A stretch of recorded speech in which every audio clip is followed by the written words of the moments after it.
Bonjour à tous et bienvenue dans une nouvelle quotidienne MGG. On prend la suite de Maxime Biaggi sur League of Legends. On pouvait peut-être rêver mieux, mais en tout cas, c'est ce qu'on a. N'hésitez pas à laisser une petite note de 1 à 10 sur le niveau de honte du type sur le jeu. Je crois que c'était pas glorieux. On se retrouve pour un nouveau créneau de 45 minutes d'actualité e-sport. La Div 2, on l'oublie pas, c'est à 17h45. On va parler de tout ce qui s'est passé hier soir, ce matin, sur tous les jeux du monde, de League of Legends à Rocket League, en passant par les LAN, un petit peu de Dota 2, du Fortnite. On va parler un petit peu de tout ça ensemble. Je suis accompagné de mon équipe de titulaires. En premier, l'ami Tipsa, qui revient, rédacteur League of Legends pour le site MGG. Comment ça va, Tipsa ? Je pense que tu commences un peu à me connaître. Un jour avec de l'e-sport est un jour heureux, donc très heureux d'être là encore une fois. Un jour avec de l'e-sport est un jour heureux. Écoute, on est heureux jusqu'à au moins vendredi, du coup, parce qu'on s'arrête. Mais non, même pas. Non, il y a les blasts. Ce week-end, il y a les blasts. Donc on est heureux jusqu'à un moment. Donc ce week-end, effectivement, vendredi, samedi, dimanche, les blasts premières seront à suivre sur la chaîne. Cet après-midi, on a la Div 2. Je suis également accompagné de Thibaut qui fait son retour, toujours chez MGG. Je sais toujours pas comment te... Dans l'e-sport, être dans l'e-sport, MGG, évidemment, on est là depuis longtemps. Non, ça va très bien, merci. Et puis il y a eu beaucoup de choses. Il y a eu des dingueries quand même. Il y a eu beaucoup de choses, il y a eu des dingueries, il y a eu un énorme rachat. Et on parle pas celui de Microsoft, visiblement. Des gens ont les poches bien pleines en ce moment et veulent dépenser de l'argent. Consomme. Donc ça régale. Ça consomme. On aime beaucoup. On accueille un nouveau visage, une nouvelle tête que vous avez peut-être croisée la semaine dernière si jamais vous erriez sur la chaîne une après-midi. Il s'est fait casser la gueule sur Valorant. Un score de, je crois, 1-13. Ouais, ça arrive au meilleur, tu sais. En tout cas, on est là. Merci de l'invitation, ça fait plaisir. Merci de m'avoir introduit comme ça, vraiment. Le chef, comment ça va, mon gars? Et présente-toi un petit peu pour les gens qui ne te connaissent pas, tu travailles sur la LFL. C'est ça, je suis Sheps, du coup, je travaille sur la LFL et la Div 2, je m'occupe de la communication de ces deux ligues, tout simplement. Incroyable. Donc c'est toi qui es derrière le compte et qui tweet? C'est pas moi qui tweet, mais je gère un petit peu tout ce qui se passe et du coup, quand c'est pas bien, c'est pas moi, quand c'est bien, c'est moi. Ok, ça supervise la communication de la LFL et de la Div 2, incroyable. Et aujourd'hui, on va parler d'e-sport ensemble parce que tu es avant tout un grand passionné d'e-sport, grand joueur de Valorant. Un grand joueur de Valorant, comme on a pu le voir, comme on pourra le voir demain aussi à 16h. C'est vrai, tu nous réinfliges ça Ouais, c'est ça. Après, j'avais fait 3 games, j'en ai gagné 2 quand même.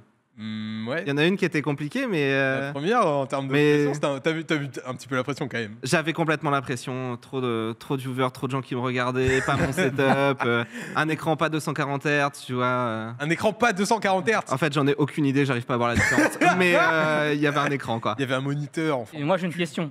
Que t'as joué après Dior a joué. Qui est le meilleur entre toi et Dior? Non mais Dior, j'ai même pas besoin d'utiliser mes mains pour le tuer. Je crois que Dior voulait juste jouer à R6 à la base.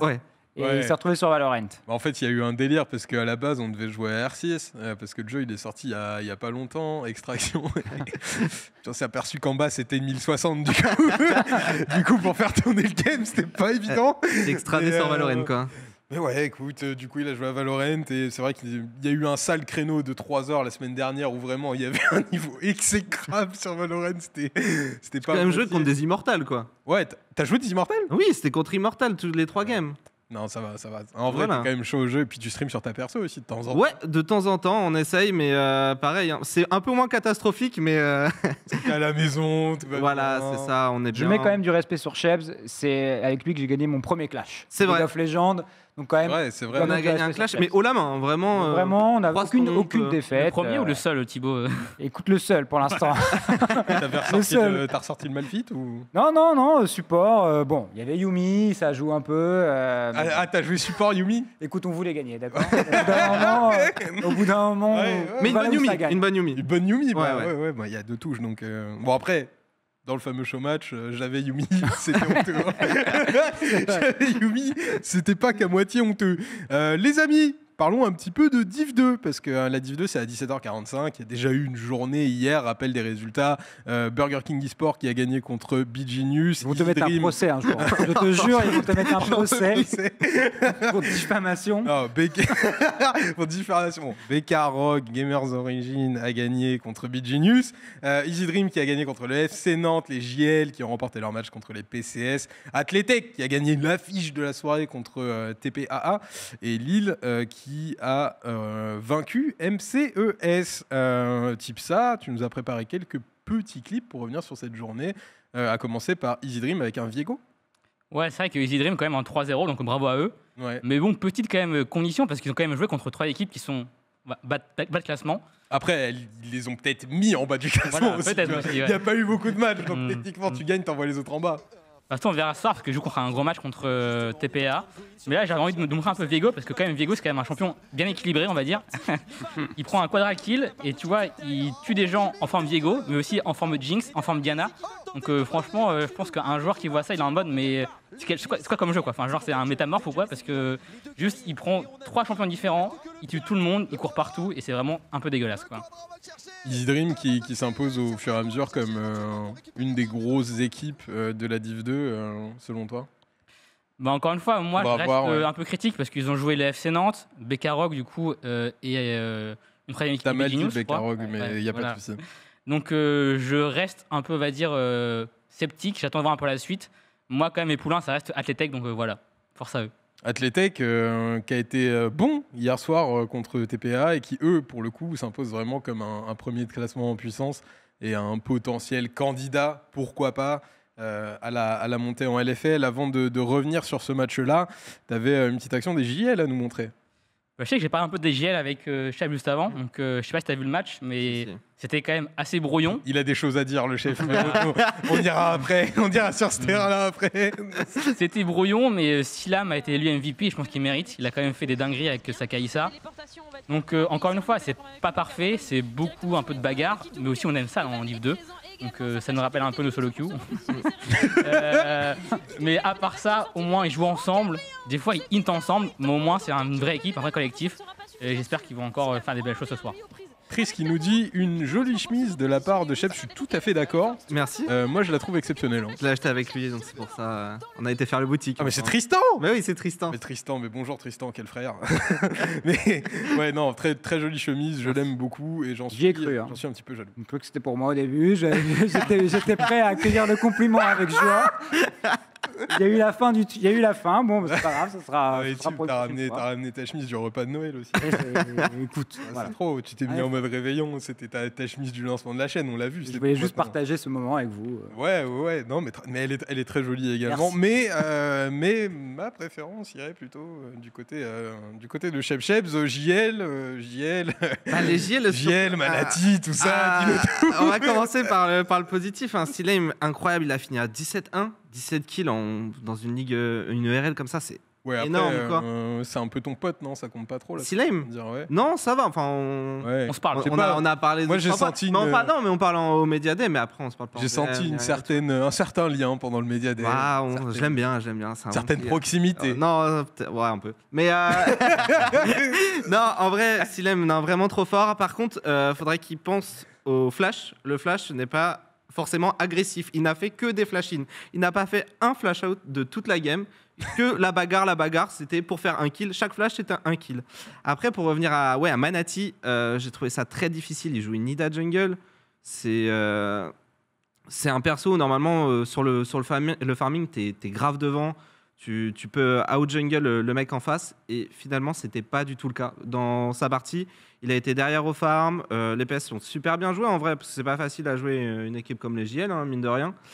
Et Manati, j'ai trouvé pas décisif du tout. Après, à voir.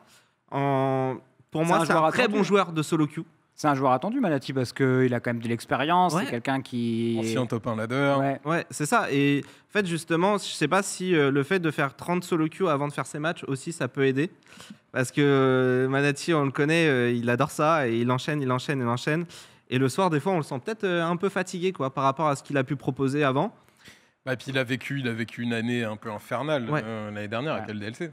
Oui, ça a été compliqué, on l'attendait, le DLC ça n'a pas eu la saison qu'on voulait, donc il faut qu'il remonte, je pense qu'il doit se remettre dans les dispositions, c'est là aussi où le mental d'un sportif rentre en jeu, c'est dans cette capacité à remonter.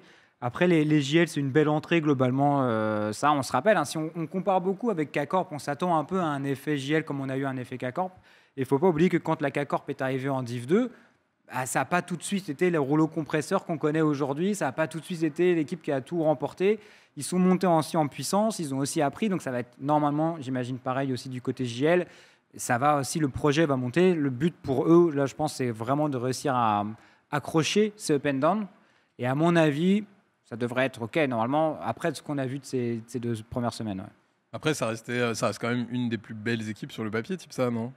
C'est vrai qu'on a parlé de Silam et de Manati qui ont du coup joué en LFL. On peut aussi parler de Serendip, le frère de Jésus, qui a encore été excellent hier avec TF. Franchement, je sais que TF, il a un ulti qui peut permettre d'être partout, mais Serendip, dès le niveau 5, il était au top, il était au bot, il était partout. Donc franchement, il a fait le café. Donc je pense que les JL ont réussi à choper une belle pépite et qu'il y a moyen qu'ils fassent aussi des belles choses cette année. 3-1 là, de toute façon. Non, ils ont perdu qu'une fois, je crois. 2-1, ouais. 2-1. Ouais, pardon. 2-1, alors qu'on accueille monsieur Maxime Biaggi. Le voilà, le Lyonnais. Le voilà. Le Lyonnais. Le Lyonnais pas à moitié honteux. Longtemps, j'ai les gosses à aller chercher à l'école, mais je passe une tête quoi, pour faire plaisir. Écoute, aucun problème. C'est pas 16h30 la sortie des écoles? Il est ça 17 dépend, ans. parce que moi, le petit, il a 7 ans, mais il est à Sciences Po, là. C'est pas les mêmes horaires que... Ouais. Ok. Bah, plutôt 18, du coup. Plutôt 17, 20, genre. Ouais. Après, la Sorbonne, c'est pas à côté, hein. Oh la vache. Ouais, c'est pour ça, dans 20 minutes, là, je suis parti, quoi. Je suis sur le départ. Ouais. Mais je reste un peu avec vous, quand même. Ouais, par contre, t'as un enfant surdoué.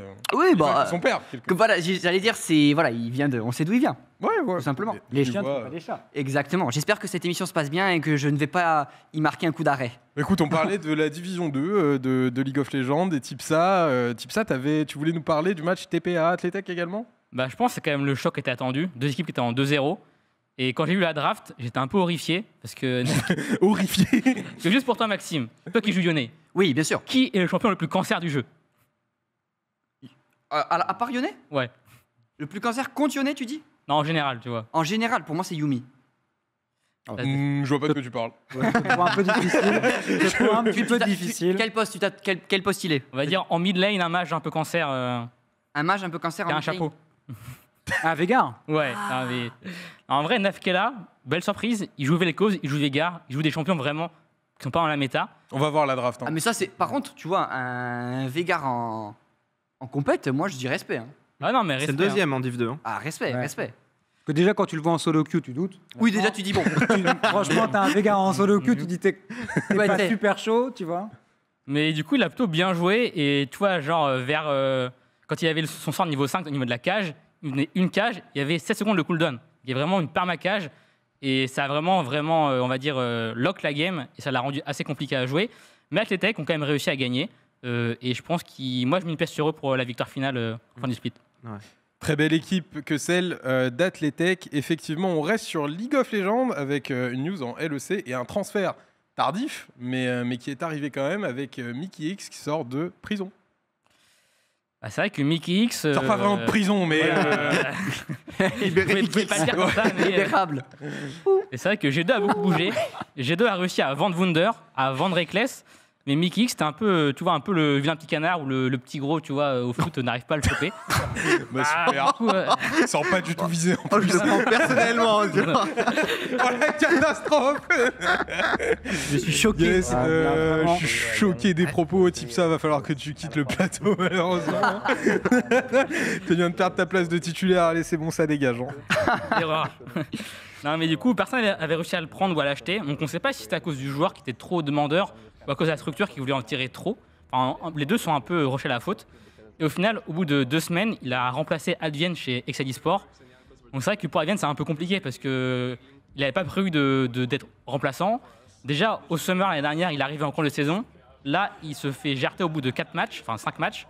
Et du coup, il est un peu triste pour ça. Mais en tout cas, il est resté très classe. Il a fait des bonnes chances à Mickey X. Et en plus, j'avais réussi à interviewer le joueur il y a peut-être 3-4 mois l'année dernière. Et j'avais demandé qui était son modèle. Il m'avait dit Mickey X. bah, du coup, son modèle l'a remplacé, il a piqué son job. Quoi. Mais du coup, Triste destin. je réagis parce que, à l'inverse de Counter-Strike sur League of Legends, il y a une période de mercato qui est établie. Normalement, c'est après les Worlds, avant le début des splits. Et là, on voit un transfert de joueurs et dire que la saison elle a commencé, c'est vraiment, enfin, la preuve que c'est possible. Il n'y a pas de blocage, il n'y a pas de roster lock. Ils n'étaient pas obligés. On peut partir à tout moment en LEC de la ligue. On va dire qu'officiellement, il y a des fenêtres de mercato. Notamment où tu peux faire des offres sans forcément, enfin, on va dire de manière officielle et sans avoir de problème, notamment avec les joueurs libres et les joueurs sous contrat. Et sinon, pour le reste du temps, il y a quand même des transferts qui sont possibles, mais il faut quand même être très réglo, mettre au courant les équipes et Riot Game, parce que sinon tu peux te faire accuser de débauchage ou de détournement.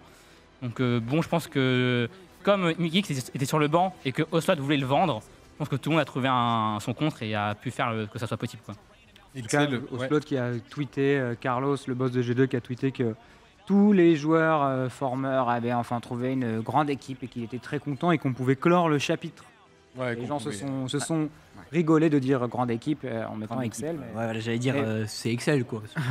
Non, oui. Bah, après, Excel, bien sûr, mais c'est Mikix, tu vois. Enfin. Ouais, bien sûr. Excel qui fait un début de saison pas pourri quand même. Ils ont battu Vita. Ouais. Oui. Tant qu'il y aura Vita, ça peut être, voilà. Ils seront en sécu. Tant qu'il y aura Vita. Bah, Vita qui a quand même gagné ses 2 matchs Bravo. ce week-end. Bravo à eux, 5 millions bien investis. Bravo à eux. D'ailleurs, un mot sur. T'as échangé avec Néo, toi, hier, d'ailleurs On a oublié ça. Mais TikTok, ils sont embrouillés avec Néo sur Twitter. Viens ici, hier. toi. Alors, tiens, c'est quoi ce torchon? Non, ça va. Les DM, ma DM, voilà, les choses sont un peu plus arrondies et voilà, respect à Vita, c'est la meilleure équipe du monde, évidemment. T'as été te faire tébasser au vieil ou non? C'est bon, ça s'est réglé tranquille? C'est l'histoire. Non, mais en vrai, ça va. En vrai, j'ai arrondi les angles et je pense que ça devrait aller. Donc, gros bisous aux fans de Vitality, notamment sur CSGO. Notamment CSGO, ouais, effectivement. Néo qui avait un petit peu mal pris l'un des articles MGG hier. Donc, mais bon, tout est réglé, tout va bien. Mea culpa. Gros bisous à Néo, bien sûr. Par contre, il faudrait veiller à ce qu'ils perdent pas trop parce qu'on sera là pour vous accueillir. Mais sinon, tu vois, Excel... Mais s'ils gagnent aussi. S'ils gagnent aussi. Ouais. Parce qu'on serait les premiers. Non, mais hier, il y a eu Mea culpa de ouf. Hein. De toute façon, je vais te dire un truc. Les plus sévères, c'est justement ceux qui veulent les voir gagner. Si on est sévère avec eux, en tout cas, moi de mon côté, si je suis aussi sévère avec eux, c'est parce que t'as envie de le voir gagner. On aime notre pays. Bien sûr. On aime être bien représenté. Et cette Vitality est belle. Ah oui, elle est belle. On veut pas la voir faire des 0-3, c'est tout. Ouais, c'est ça, c'est ça. C'est frustrant. Voilà, si on peut essayer d'amener une réaction, pourquoi pas. Mikix, Excel, pourquoi pas une place en play-off avec un joueur de ce calibre? Même plus, hein, Excel a fait une communication officielle par mail en disant qu'il faisait le top 3 à la fin de l'année. Donc après, je sais pas qui y croit, toi, chef, je sais pas si les Worlds pour Excel, du coup à la fin de l'année, à la fin des 2 splits. Ouais. Donc qualifié pour les play-in, quoi. Qualifié pour les play-in. Ouais. Parce que Excel, on rappelle quand même que c'est l'équipe qu'on dit, oui, s'il y a une équipe qui doit dégager, c'est eux depuis 3 ans, quoi. Ouais, ça se joue avec Astralis. Ça se joue avec Astralis. Astralis qui est vraiment rentré dans, effectivement, un très bon contender doit sauter pour faire de la place. Ouais. Mais voilà. Top 3, ça semble compliqué là, surtout sur une saison où tu sais que Vitality, Fnatic, s'il n'y a pas de troll, devrait s'assurer top 1, top 2. Il reste une place à se partager entre Rogue, G2, Mad Lion, qui sont quand même 3 clients. BDS qui peut essayer éventuellement de créer une surprise, même si BDS, ça peut paraître compliqué, mais on peut espérer la surprise. BDS qui d'ailleurs, quand tu as un joueur comme Mickey sur le marché, à quel moment ils sont pas allés le chercher cet été en fait? Ils ont voulu essayer de créer plus une équipe de cœur un peu, si tu veux. Je pense que c'était plus... s'ils voulaient faire une super team, ils auraient fait une super team. Ils avaient l'argent pour, ils auraient pu prendre finalement Alpha Reaper, ils auraient pu Est-ce qu'ils prendre avaient le budget pour? Parce ils ont l'argent, c'est sûr, mais est-ce qu'ils pouvaient le mettre? Ça, c'est une question auquel eux seuls peuvent répondre, en fait, tout simplement. Mais je pense que s'ils avaient voulu, ils auraient pu le faire. Et je pense qu'ils ont voulu miser sur autre chose, retrouver un peu cette K-Corp team qu'il y a pu avoir. Le problème, c'est je trouve pas que ça marche de ouf. Pour moi, il y en a qui n'ont pas forcément le niveau LEC. Je ne vais pas citer de nom. Donne des noms. J'ai pas envie de faire d'ennemis. Tu veux dire nucléaire? C'est nucléaire que tu voulais sortir? Tu voulais dire nucléaire? Ouais. Tout à l'heure en off, tu m'as dit ça. Pour moi, il y en a 2. Mais... Ah, bizarre. Après, à sa décharge nucléaire, il y a des clients mid lane en Europe quand même. Moi, je trouve que Sur les phases de lane, c'est pas évident pour n'importe quel joueur d'aller affronter. Il y a surtout des sacrés clients en ERL. Quand tu vois des joueurs comme Saken, notamment. T'as Niski aussi qui est. Non, mais genre pour lui, là, actuellement, c'est dur de de briller déjà sur la mid lane parce qu'il va devoir faire face à des vrais titans. Quoi. C'est un rôle très. Il y a aussi du monde qui pousse derrière, en fait. Oui, aussi. C'est surtout ça le. En vrai, il a pas été trop mauvais nucléaire. En vrai. Moi, je pense que c'est plus limite qui est vraiment limité là, le support. Franchement. On nous dit dans le chat aussi. Moi, je l'ai. Je l'ai. C'est assez limité. On nous dit dans le chat aussi. Virer limite, il hard troll toutes les games. Et après, si on parle un peu de Mati, là aussi, X-Massy, l'ancien Slaka Corp, franchement, un peu déçu. Moi, je pensais que c'était vraiment un crack, notamment à LFL. Là, bon, je sais pas si je vais faire des potes ou pas avec la Corp, mais j'ai trouvé un peu aussi. Ouais, Mati, c'est un peu pétard mouillé pour l'instant, je trouve. Bah après, il est pas forcément très aidé non plus sur la bot lane, quoi. Voilà. Ouais, après, il a joué pendant un an weak side, toute la faute sur limite aussi. C'est marrant parce que Chebs, il dit pas de nom, mais on comprend très bien. C'est bizarre. C'est quand même bien ciblé. Tu sais à quel point il est éclaté sur la bot lane. Non, mais en vrai, ouais. On pense pas du top. Petit salam. Adam, pour moi, il est bien. Ouais. Ah bah oui, bien sûr. Adam, il est super. Il est très gentil en plus. Il est magnifique. Il est très beau. Voilà.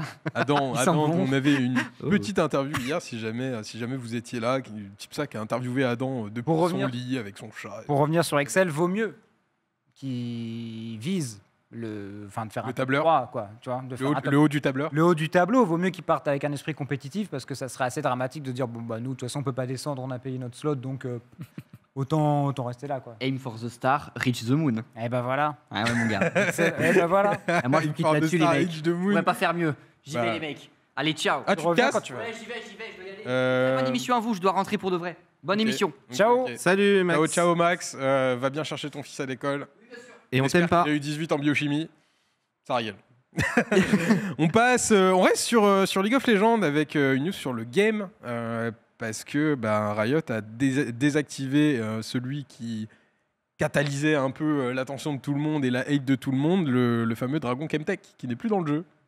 C'est vrai que les gens avaient beaucoup parlé, notamment Double List, KNRL, beaucoup de gens qui étaient très, on va dire, horrifiés de la map Chemtech qui rendait les gens un peu invisibles et vraiment c'était vraiment cancer quand tu étais derrière, mais aussi l'âme surtout qui te donnait un peu un passif de Sion où tu pouvais revivre et défoncer tes adversaires même après la mort. Donc en tout cas c'est assez étonnant parce que c'est vrai que Riot des fois ils ont un peu du mal à équilibrer le jeu, mais c'est rare qu'ils font un retour en arrière aussi fort et aussi on va dire violent. Donc je pense que les gens sont contents, mais il faut voir comment ils vont réussir à rebondir et à réintroduire l'âme peut-être plus tard quoi. C'était une réponse qui était peut-être adaptée tu vois aussi, au fait qu'il était pété. Oui, c'était trop ce dragon. À partir du moment où les joueurs le préféraient à un Nashor limite parce que ça te donnait tellement de puissance. Et puis il y avait la RNG aussi, de se dire moi je joue ma game mais c'est pas une âme Chemtech donc du coup j'ai aussi moins de chance. Quand tu savais que c'était une âme Chemtech et du coup ça a orienté toute la partie parce qu'il fallait absolument pas ni laisser la salle ou la rater tout simplement.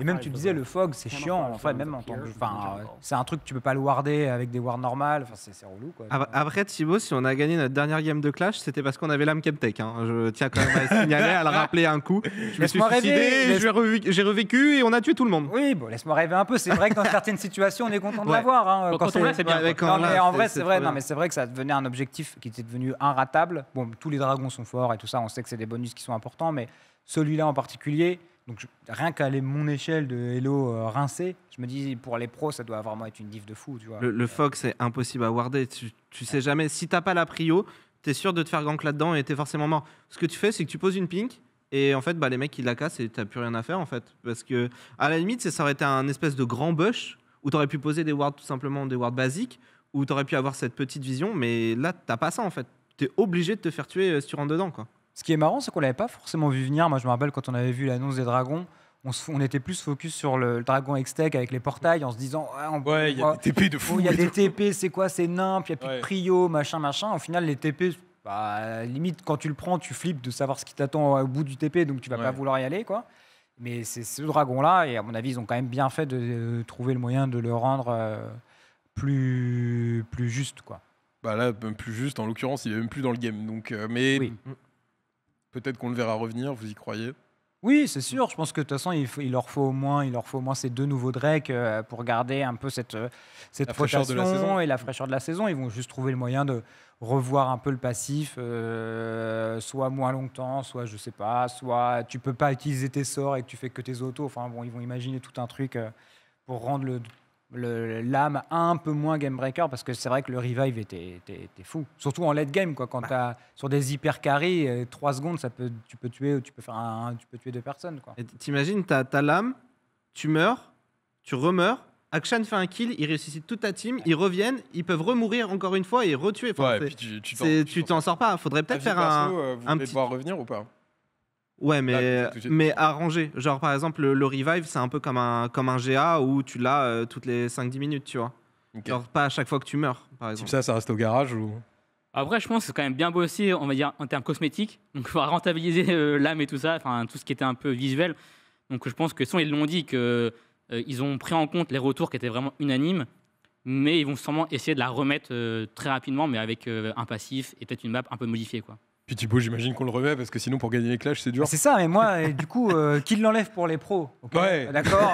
Qu'il l'enlève pour les pros, mais qu'il nous le laisse à nous, parce que des fois on était quand même bien content de pouvoir aller le voler. Bien content de jouer en 6v5 avec le Chemtech. On passe à une page business puisque ESL et Faceit, 2 gros organisateurs e-sport historiques, notamment sur Counter-Strike, ont été rachetés pour la somme d'1,5 milliard de dollars par un fonds souverain de l'Arabie Saoudite, donc c'est même pas une entreprise, c'est l'État qui achète directement via une boîte ces 2 entreprises. Un petit choc dans le monde de l'e-sport et de l'organisation de tournois. Ouais, alors la news est encore assez récente et il faudra pas dire de bêtises parce que c'est une news très importante. Là, on parle d'un rachat qui est quand même colossal, 1,5 milliard pour ces organismes. L'ESL, on sait que ça a un impact énorme sur l'organisation de compétitions à travers le monde en termes d'e-sport.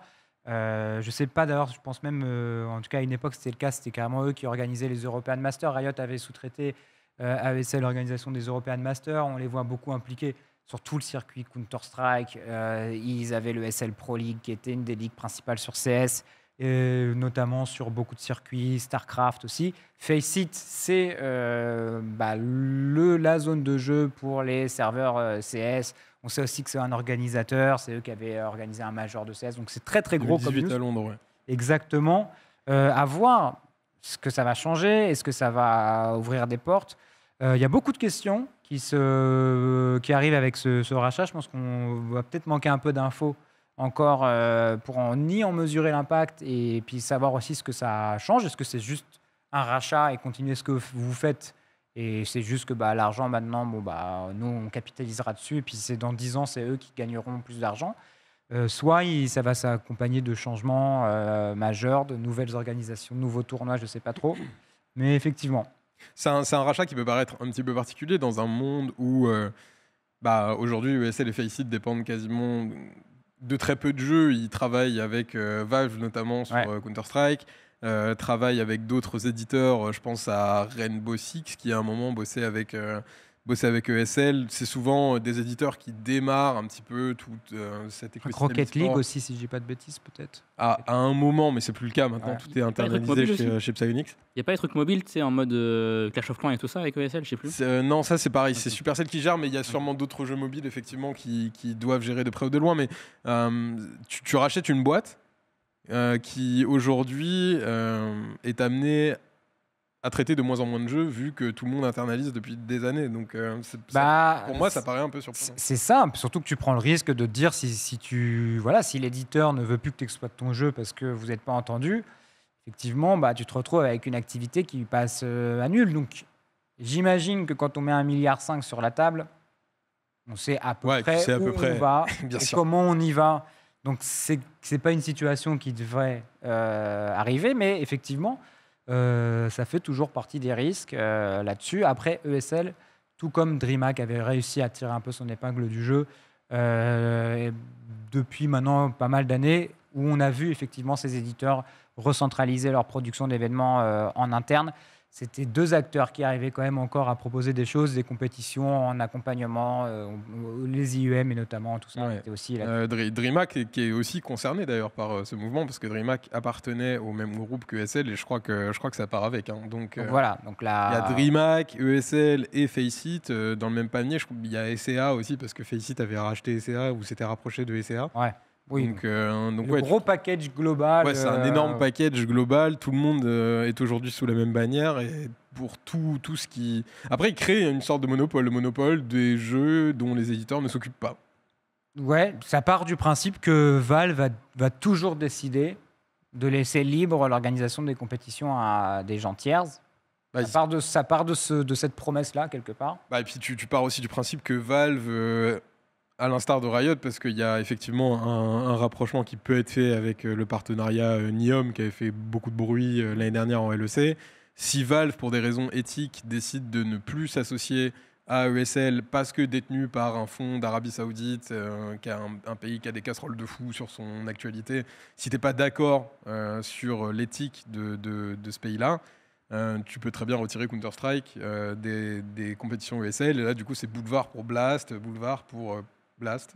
Ouais, c'est ça. Ils ont pris tout sauf Blast, donc techniquement. Donc non, c'est pour ça que ça soulève pas mal de questions et je pense qu'on aura plus d'informations dans les jours à venir. À mon avis, Valve va forcément s'exprimer aussi là-dessus. Ils étaient forcément dans les discussions, je pense, de ce rachat et on devrait avoir plus d'infos sur leur position à ce sujet. J'imagine. En sachant que Neom avait essayé de faire un partenariat avec Blast l'année dernière. Ouais. Et qu'ils ont refusé, donc il faut voir comment va se positionner du coup Valve par rapport à tout ça, quoi. Ouais, faut voir. Bon après, la décision appartenait à Blast et pas vraiment à Valve, donc c'est encore séparé. On reste dans le business avec une petite news insolite que moi j'ai trouvé quand même plutôt drôle. C'est Riot qui poursuit en justice un studio vietnamien qui a copier ou en tout cas créer un jeu extrêmement similaire à TFT. Donc une lawsuit qui a été créée en Californie et effectivement le jeu I Am Hero AFK Tactical Teamfight présente beaucoup de similitudes avec TFT dans les champions, dans la description des champions, dans certains items. Voilà, on voit notamment Emerdinger, on voit Timo, qui s'appelle Tommy, je crois. On voit Talon, si on reste un petit peu sur l'asset, la description est littéralement un CTRL-C, CTRL-V de la description de Talon sur LoL. On a également on a plein de champions. Il y a tout un dossier de 37 pages, si vous voulez, où Riot a répertorié toutes les grosses similitudes entre leurs champions et les champions du jeu I Am Hero AFK Tactical Teamfight, qui est développé par Imba Network, un studio vietnamien. Un comble pour quelqu'un qui a quand même un studio qui a quand même créé League of Legends sur la base d'un jeu qui existait déjà, TFT sur AutoChess qui existait déjà. Oui, complètement. On dirait pas l'arroseur arrosé. L'arroseur arrosé, quand on a fait il demande quand même 150 000 balles par infraction au copyright. Le dossier, je crois que c'est exhaustif, mais pas étendu, tu vois. Donc on parlerait ils réclament plusieurs millions de dollars. Après, alors qu'ils ont volé leur jeu. Après, ils sont un peu plus smart Riot, quoi. Genre, au moins, ils copient pas mot pour mot le lore de quelqu'un et ni le nom des champions. Nashor Rochon, on va dire sache que tu te trompes, parce que on cherche du côté de Dota 2, il y a un dragon qui s'appelle Roshan. Comprenez Nashor à l'envers. C'était bizarre, il a quand même 3 yeux, le chef. C'est justement un clin d'œil à Dota 1, parce que c'était les développeurs de Dota 1 qui ont créé League of Legends derrière. Et du coup, ils ont le Nashor, le dragon. Un clin d'œil bizarre. Mais Tommy, c'est peut-être un clin d'œil à Timo, je comprends pas. Un Nashor. Bizarre. C'est un clin d'œil, un gros clin d'œil. Bizarre. Moi, je ne sais pas. Je me permets d'émettre certaines hypothèses. Un clin d'œil. Ah, ça va, ils ont pris les syllabes, ils ont inversé. Enfin, on y arrive. Mais Tommy, clin d'œil. C'est vrai, clin d'œil. Peut-être qu'il va passer dans les mailles du filet. AutoChess, clin d'œil. DFT, clin d'œil. Après, vraiment pour avoir joué AutoChess, TFT, c'est pas... Ça se ressemble. C'est vraiment exactement le même game avec les champions de LoL, faut pas déconner. On passe à une autre news, une news qui pourrait s'avérer bonne, même si on ne sait pas trop encore, on n'a pas trop d'infos dessus. Le retour de la Gamers Assembly en avril. Oui. Bah, une des dernières LAN de France, ils avaient réussi. Bon, il y a la Lyon eSport aussi, mais ils avaient réussi à la maintenir l'année dernière. Déjà, la GA, ça avait été plutôt une bonne nouvelle. On avait reçu Désiré dans le Mag eSport, pour ceux qui nous avaient suivis sur ES1 pour en parler. Alors, ils avaient fait c'était semi-physique, semi-online. Ils avaient fait un principe pour ça. Donc, il y avait quand même une scène, mais pas en public, avec un plateau, si tu veux, et une continuité antenne avec pas mal d'activités. Et il y avait les compétitions qui étaient en ligne. Et les streamers pouvaient streamer leur contenu aussi, parce que c'est aussi dans ce genre d'événements qu'il y a des événements open tour notamment, qui sont assez communautaires. Dernièrement, sur les dernières éditions, non pas émissions de l'AGA, il y avait vraiment une place forte donnée aux scènes de streamers. La Stream Team à l'époque de Gotha qui s'installait, qui avait une scène énorme. De toute façon, ça c'est un peu la manière dans laquelle a évolué les LAN. Il y a encore 5 ans, c'était un lieu de compétition pure. Toutes les grandes structures françaises, voire même des structures européennes, faisaient des déplacements pour jouer des compétitions, des matchs officiels. C'était des compétitions qui avaient une grande valeur, on va dire, chez les pros, de remporter tel ou tel LAN. Aujourd'hui, vu que les circuits se sont officialisés, se sont développés, se sont internalisés, maintenant ça fonctionne un peu différemment.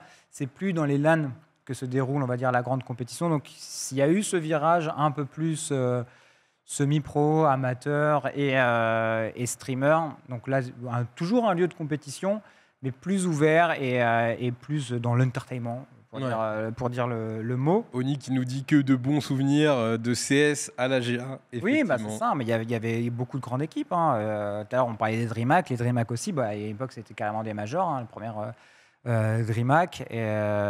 Sur Hearthstone, c'était des lieux où remporter une DreamHack, c'était vraiment un truc que tu mettais sur ta bio. Tu pensais que c'est jouable, un retour en physique de la GA cette année, où vraiment ça sera encore du online avec... Full physique, avec tout le monde à l'intérieur et tout ça?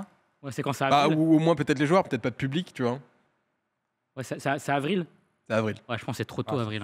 Et puis si les joueurs, si t'as pas le public, je pense que... Je suis même pas sûr que ça les intéresse énormément, quoi. La plupart viennent pour jouer quand même. Ça reste des tournois plutôt pas forcément amateurs, mais semi-pro. Et les gens viennent pour game à la base. Il y a tous les Bayoc où tu apportes carrément ton propre truc. Tu vois, il y a ce côté-là de la LAN un peu particulière. Donc si tu enlèves le monde, peut-être tu peux un peu limiter aussi l'intérêt. Puis je pense qu'avril, ça va être un peu compliqué à mon avis. Ouais, je sais pas. Moi, en vrai, on aimerait y croire. Crois pas non plus. On aimerait y croire. Mais tu vois, ils vont rouvrir les jauges dans les salles de concert. Si on est capable de faire des concerts, peut-être capable de faire des LAN aussi aujourd'hui. Non, vous pensez pas? Nice avec la LFL, c'est... Il l'a placé son patron, Nice. Si tu Nice avec la LFL, écoute, nous on aura... Nous on est là, 2000 places à Nice. Ouais, après t'es pas sur une config où t'as des mecs qui lèchent des touches de clavier sur des tables pendant 3 jours. C'est ça le problème. Je pense que pour les LAN, il va falloir attendre encore un petit peu. Ouais. Je pense qu'il va falloir attendre l'année prochaine, au moins. Peut-être. En fonction du Covid. On n'a toujours pas d'infos, même PGW, on n'a pas de... PGW, à mon avis... pas d'infos. C'est pas plus mal si ça n'existe plus, finalement. Mais Est-ce que c'est vraiment une LAN, la PGW? Non, c'est pas une LAN. C'est pas une LAN. Non, la PGW, ça peut rester où c'est, tranquille. Après, c'est aussi intéressant pour eux, mine de rien, les LAN de faire un peu en ligne, parce que ça peut aussi apporter des équipes qui ne seraient pas forcément venues. Je pense encore une fois aux équipes de LFL et de Div 2 qu'on peut autoriser à faire ces LAN. Je pense que Misfit, l'année dernière, je sais plus si elle avait fait la Lyon eSport ou quelque chose comme ça. Les 5 Polonais, à mon avis, ça aurait été en physique, ils ne seraient pas déplacés pour... non, archi pas. Non, mais ça reste bien que voilà, il y a des efforts et qu'ils arrivent à faire les efforts. On sait que la GA, ils tiennent beaucoup. Oni dit qu'en priori, c'est en présentiel pour le moment, pour la GA, sauf si changement sanitaire. Alors, j'ai pas vu passer l'info. Peut-être. Oh Joël, attends, j'ai pas vu. Mais faut qu'on s'arrête là-dessus, les gars. Joël qui souligne la grosse calve de chef. C'est vrai que grâce à son unique présence, je suis pas la plus grosse calvasse du bureau et ça fait plaisir. Mais c'est parce que c'est pas le bon côté. Là, fallait mettre en face pour cacher la calve. La prochaine fois, on te mettra de l'autre côté. Il y a un profil. Les amis, on passe sur Dothan. On espère évidemment que la GA reviendra en physique le plus tôt possible. Si c'est pas cette année, Ce sera, je l'espère, l'année prochaine parce que ça reste un très bel événement et un très bel acteur de l'e-sport français. On passe sur Dota 2 avec l'AS Monaco qui a décidé de bench l'intégralité de son roster.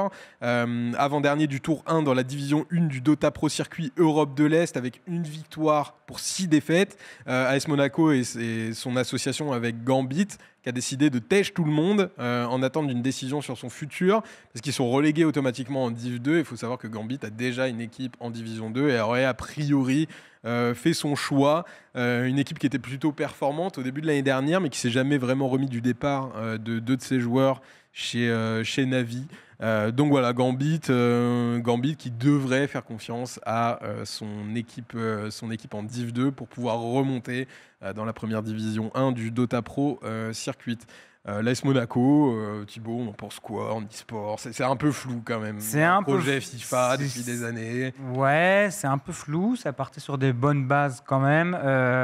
Il y a eu ce partenariat avec Gambit, association directe, sauf étonnamment, ils n'ont pas poursuivi le partenariat jusqu'à l'équipe CS, qui a littéralement pas dominé, mais a été un sacré concurrent pendant très longtemps l'année dernière, qui a été probablement la meilleure écurie Gambit de loin. Et ce n'était pas en association avec l'AS Monaco, toujours ce frein de Counter-Strike qu'on voit encore. Toujours ce frein, effectivement. Joël qui se cache pas de tacler l'AS Monaco dans le chat, évidemment. Tu as travaillé avec eux.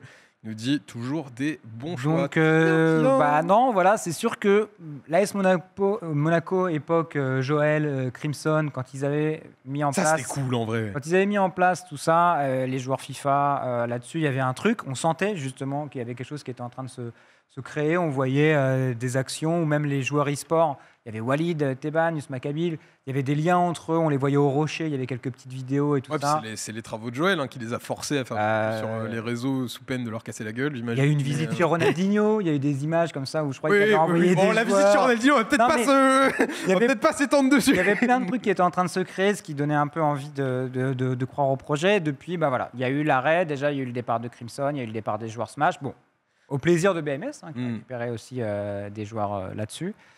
Mais c'est vrai que c'est un peu plus compliqué, c'est un peu plus éloigné. Et pour une structure, on va dire, française, on attend plus League of Legends que Dota. Évidemment, plutôt League of Legends que Dota. Coucou PSG également, qui est quand même sur League of Legends, donc je viens de dire de la merde. Quel plaisir. À savoir que CSGO ne colle pas avec l'image de la principauté. C'est pas forcément faux non plus. Non, mais c'est ça. Mais de toute façon, des problèmes de... Enfin, si on peut parler de problèmes, c'est surtout qu'il y a cette histoire de jeu, d'FPS, qui est toujours compliqué pour les marques et pour les structures à la fois de le vendre, de le sponsoriser. Donc, CS, ça fait longtemps maintenant qu'on sait. Effectivement. Triste nouvelle pour cette fin de quotidienne, puisque après Blacks, il y a 2 semaines, après Airwax la semaine dernière, un autre joueur majeur de la scène française quitte Fortnite. C'est Skype qui rejoint les pads avec ses petits copains. Donc ouais, fin de carrière pour le joueur qui avait fait une très belle World Cup, passage au stream e-sport notamment. Voilà, synthé. Ce synthé. Skype rejoint les pads. Ce synthé, il est quand même. Ouais, il est un peu dur, mais on l'aime beaucoup. Skype, on l'avait côtoyé à l'époque du stream e-sport. Il était souvent dans les locaux ici. On les a suivis pendant leur qualification à la World Cup avec Vato, avec The Vic et avec Black. C'est un parcours assez extraordinaire. Il a ensuite été à la World Cup. Ça a été un des joueurs les plus emblématiques de Fortnite en France. Et aujourd'hui, le contrat, le constat, il est vraiment triste. C'est que ces gars-là, malheureusement, ils n'ont pas forcément su se reconvertir. Et comme Fortnite, peut-être une reconversion sur TFT. Il est passé master hier sur TFT. Incroyable. Les joueurs ont du talent, les joueurs ont du multitalent. Il y a de plus en plus de joueurs qui évoluent sur plusieurs jeux. Et ça, c'est vraiment cool, les amis. La Div 2, l'air de rien, ça commence dans seulement quelques minutes. On va donc devoir bientôt lâcher l'antenne. On peut peut-être s'afficher le programme de la soirée de Div 2 pour savoir quelles affiches nous attendent. J'ai juste pas du tout noté les matchs. Alors, nos amis de BK-Rogue, je vais pas le redire, on va le faire qu'une fois quand même dans la soirée, qui affronteront MCES à 18h, PCS contre Athletech à 19h, Easy Dream contre TPAA, grosse affiche du top 3, on verra si Easy Dream restera invaincu à 20h, JL qui affrontera Lille à 21h, Lille qui est une équipe qui est pas mauvaise non plus et qui fait de plutôt bons résultats. Le FC Nantes, ensuite, affiche de bas de tableau entre Biginus et le FC Nantes à 22h. Tout de suite, c'est le pré-show de la Div 2. Merci beaucoup, messieurs, d'avoir été avec moi. Merci à toi, merci au chat. Quotidienne. Et merci. On se retrouve demain, même heure, 17h, pour décortiquer toute l'actu e-sport et gaming. Il y avait encore d'autres choses. EA qui a annoncé Star Wars, 3 jeux, etc. On reviendra dessus demain. On vous laisse avec la Div 2. Merci de nous avoir suivis et à demain, 17h. Ciao.